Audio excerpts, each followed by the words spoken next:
पिछले पार्ट में आपने देखा था कि उसका चेहरा फिर से 18 साल की उम्र की खूबसूरती में लौट आया है। इस पर वह औरत बेहद खुश हो गई और रास्ते में एक दुकानदार की मदद करते हुए शार्क किंग का एक खिलौना खरीद लिया। उससे पता नहीं था कि उसका बेटा दूर से छुपकर ये सब देख रहा था। बेटा ये देखकर भावुक हो गया और उसे याद आया कि माँ भी बचपन में उसके लिए ऐसे ही शार्क के खिलौने बनाती थी। तुमने तो खुद मान लिया कि वो तुम्हारे पापा हैं, लेकिन मेरी मम्मी मेरे लिए शार्क बनाती हैं।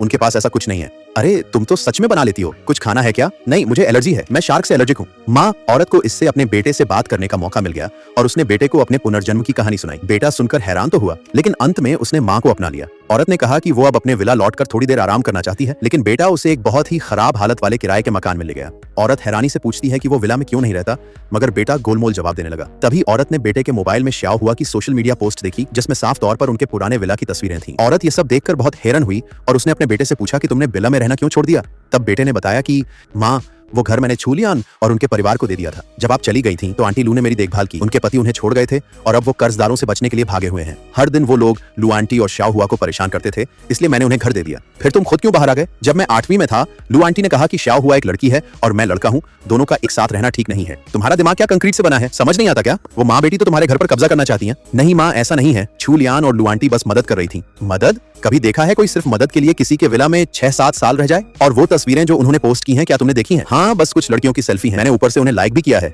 माँ, मैं ही उनके साथ रह रहा था ताकि तुम्हें तकलीफ न हो। अब देखो, एक पराई औरत की बेटी बन गई अमीर लड़की और मैं तुम्हारा बेटा बन गया गरीब। बस अब और मत बोलो। तभी औरत को कुछ अजीब लगा। श्याओ हुआ ने तो उसी दिन बेटे को ठुकरा दिया था, फिर भी बेटा उसके लिए इतना पागल क्यों है? औरत को शक हुआ और उसने दोबारा बेटे का मोबाइल चेक किया। तब जाकर उसे सच्चाई का पता चला। स्कूल के गेट पर जो प्रपोजल हुआ था वो दरअसल श्याओ हुआ और बेटे की प्लानिंग थी। दोनों ने मिलकर उस सीन को खुद ही रचा था ताकि क्लास के टॉप स्टूडेंट का ध्यान अपनी ओर खींच सकें। इस पर औरत को एहसास हुआ कि उसका बेटा पूरी तरह प्यार में अंधा हो चुका है और उस चालाक लड़की की उंगलियों पर नाच रहा है। ये देखकर औरत का ब्लड प्रेशर बढ़ गया, लेकिन तभी उसकी नजर टेबल पर पड़ी किताब पर गई और उसे याद आया कि उसने अपनी बैंक कार्ड उसी किताब में छुपा कर रखी थी। अगले पार्ट के लिए सब्सक्राइब करें और कॉमेंट में पार्ट 2 लिखें।